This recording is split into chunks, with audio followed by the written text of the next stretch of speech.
حبیب علیہ السلام نے فرمایا، ترمذی شریف کی حدیث، ایک اور آپ کو کسوٹی دے رہا ہوں، حبیب نے ایک اور کسوٹی دی، ایک اور ترازو دیا، افضلیت کا معیار آگے اور بتایا، فرمایا فعالمہم بالسنت، جو میرے حبیب علیہ السلام کی سب سے زیادہ سنتوں کو جانتا ہوگا وہ سب سے زیادہ افضلیت والا ہوگا۔ فَإِنِ اسْتَوَوْا بِالسُّنَّةِ، اگر سنت کے جاننے میں سب برابر ہو تو حبیب علیہ السلام نے پھر فرمایا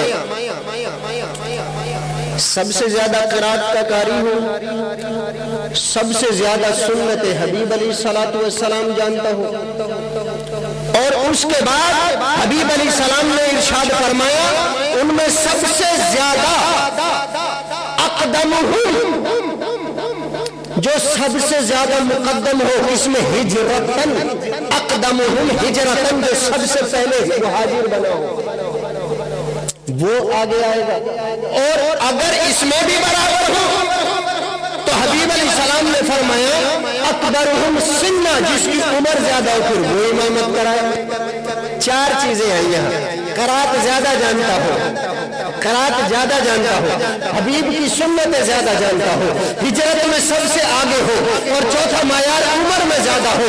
اب دیکھتے ہیں حضرت عبداللہ ابن عباس قرآن پاک کا پہلا مفسر، اس امت کا بحر علوم، اس کے بارے میں کیا فرماتے ہیں؟ آپ فرماتے ہیں عزت خدا کی قسم قرات قرآن کا قاری سب سے بڑا ابو بکر۔ تو پتہ چلا امامت کا معیار یہاں پہلے درجے کا پورا ہوا۔ پھر عالمہم بالسنہ، حبیب کی سنت اور عادات اور فضائل اقدس سب سے زیادہ جانتا ہو۔ صحابہ کہتے ہیں خدا کی قسم ہم بڑے بڑے مسائل میں الجھ جاتے تھے، بڑے بڑے مسائل میں الجھ جاتے تھے، ہم ابو بکر کے پاس جاتے وہ ایسی روایت پیش کرتے تھے ہم میں سے کوئی بھی نہیں جانتے تھے، پتہ چلا وہ سب سے زیادہ حبیب کو جاننے والے تھے۔ دوسرا درجہ بھی پورا ہوا۔ تیسرا درجہ اقدمہم ہجرہ، سب سے پہلے ہجرت میں بھی ابو بکر کی ذات اقدس ہے، جو یار اقدس کو کاندھے پہ اٹھائے جا رہے ہیں۔ اللہ اللہ، آج جوان کھڑا ہو کر اس غار کی طرف دیکھ لے تو دیکھتے ہوئے تھک جائے، اس کی ہمت نہ ہو وہاں پر چڑھنے کی، لیکن ابو بکر کی عظمتوں کو سلام پیش کرے۔ نبوت کا وزن، رسالت کا وزن، مرسلیت کا وزن، رب کی محبوبیت کا وزن، عارفیت کا وزن، حقیقت جاننے کا وزن، پوری کائنات کے سب سے عظیم محبوب کی محبوبیت کا وزن جس کے کاندھے پہ ہے، ابو بکر کو ہی یقیناً سب سے افضل ہے۔ یہ تیسرا معیار بھی پورا ہوا۔ چوتھا معیار کیا ہے؟ چوتھا معیار ہے اکبرہم سنہ، عمر فاروق سے عمر میں بڑے، عثمان غنی سے عمر میں بڑے۔ جب آپ اپنے نبی علیہ السلام کے ساتھ تبلیغ کرتے تھے مولا علی تو پیدا بھی نہیں ہوئے تھے، تو عمر میں ان سے بھی بڑے، تو ان سب میں عمر میں بھی بڑے ابو بکر ہے، سنت جاننے میں بھی سب سے بڑے ہیں، قرآن کے قرات میں تلاوت کرنے میں بھی سب سے زیادہ، اور پھر ہجرت میں بھی سب سے اعلیٰ۔ تو اس کسوٹی کے اعتبار سے جو میرے حبیب نے فرمائی، اس میں بھی ابو بکر کا ہی پہلا رتبہ ہے۔ اتنی بھی سمجھ آ گئی؟ آگے سمجھیں۔ ابو بکر رضی اللہ تعالیٰ عنہ کے بارے میں فاروق اعظم کا نظریہ آ گیا۔ عثمان غنی رضی اللہ تعالیٰ عنہ سے پوچھتے ہیں حضور آپ بھی ارشاد فرمائیں کہ آپ کی کیا کسوٹی ہے؟ عثمان غنی رضی اللہ تعالیٰ عنہ اپنی کسوٹی بیان کرتے ہیں، آپ سمجھتے جائیں۔ عثمان غنی رضی اللہ تعالیٰ عنہ نے جو کسوٹی بیان فرمائی وہ یہ فرمائی انہو لصدیق، قرآن کہتا ہے نا والذی جاء بالصدق وصدق بہ اولئک هم المتقون، وہ جو حق لے کر آیا پھر وہ دوسرا وہ جس نے اس کی تصدیق کی، صدق بھی اس کی تصدیق کی، وہ متقیوں کے امام ہے۔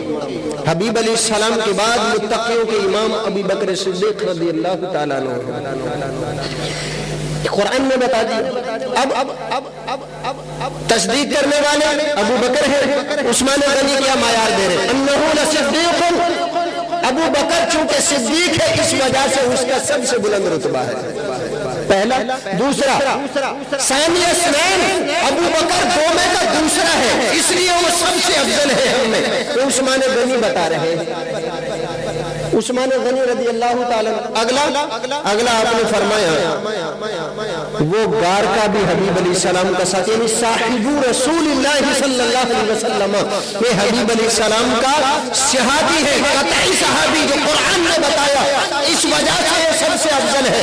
عثمان غنی نے 3 پہلو دیے. ایک تو وہ صدیق ہونا چاہیے جو سب سے بلند ہو، ابو بکر صدیق بھی ہے. ایک وہ دو میں کا دوسرا ہونا چاہیے، ابو بکر وہ بھی ہے. ایک وہ غار کا ساتھی ہونا چاہیے، ابو بکر وہ بھی ہے. تو عثمان غنی رضی اللہ عنہ نے جو کسوٹی دی وہ بھی بالکل ابو بکر صدیق رضی اللہ عنہ میں پوری پائی گئی. آئیں چلتے ہیں حضرت علی رضی اللہ عنہ کیا فرماتے ہیں. حضرت علی رضی اللہ تعالیٰ عنہ فرماتے ہیں 8 حدیثیں مسند بزار، مسند ابی یعلا، مسند احمد، کنز العمال، ان کتابوں کے اندر روایتیں لکھی ہوئی ہیں. حضرت علی رضی اللہ تعالیٰ عنہ قسم کھا کر بتاتے ہیں کہ امت میں انبیاء کے بعد سب سے بہتر ابو بکر ہے، امت میں انبیاء کے بعد سب سے افضل ابو بکر ہے، امت میں انبیاء کے بعد سب سے اخیر خیر والے ابو بکر ہے، امت میں سب سے زیادہ انبیاء کے بعد نبی مکرم علیہ السلام کے بعد ارحم یعنی سب سے زیادہ رحم کرنے والے ابو بکر ہے، سب سے زیادہ اچھے ابو بکر ہے، سب سے زیادہ مقرب مصطفیٰ ابو بکر ہے، سب سے زیادہ خدا کے قریب ابو بکر ہے. حضرت علی نے بتا دیا. کیوں بتا دیا؟ اس لیے حضرت علی سے پوچھا حضور ایسا کیوں، اور آپ کا مقام کیا؟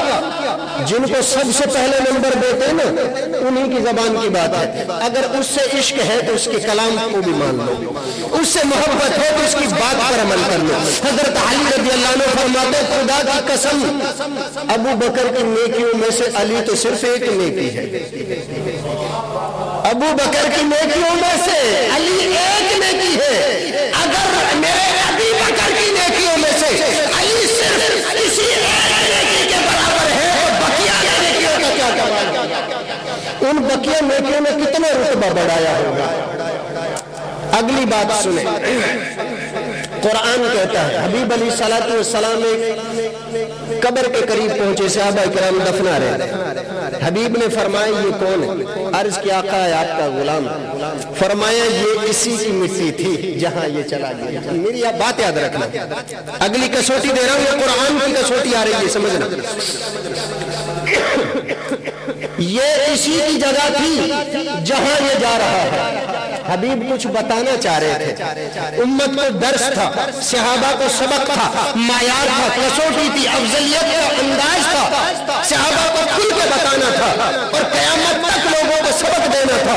فرمایا یہی کا تھا، یہی چلا گیا. صحابہ خاموش. حبیب نے فرمایا سن منہا خلقناکم، اللہ نے جو فرمایا نا ہم نے جہاں سے بندہ پیدا کیا ہوتا ہے وہ فیہا نعیدکم، وہی اس کی قبر ہوتی ہے. جہاں سے بندہ بنا ہوتا ہے وہی دفنایا جاتا ہے. وہ منہا نخرجکم تارۃ اخری، اور یہی سے ہی اس کو قیامت میں نکالا جائے گا. ہر شخص میرے اب جملے پہ توجہ دیجیے گا. قرآن نے کہا بندہ جہاں سے پیدا ہوتا ہے وہی دفنایا جاتا ہے، جہاں سے جہاں دفنایا گیا وہیں سے قیامت میں اٹھایا جائے گا. میں نے پوچھا میرے اللہ میرے ابو بکر کہاں رکھے گئے؟ تو جواب آیا ابو بکر کا جو مسکن ہے وہی پیدائش کی جگہ ہے، اور جہاں سے پیدا کیے گئے وہی ابو بکر کا مزار ہے، اور جہاں ابو بکر کا مزار ہے وہیں سے قیامت میں اٹھایا جائے گا.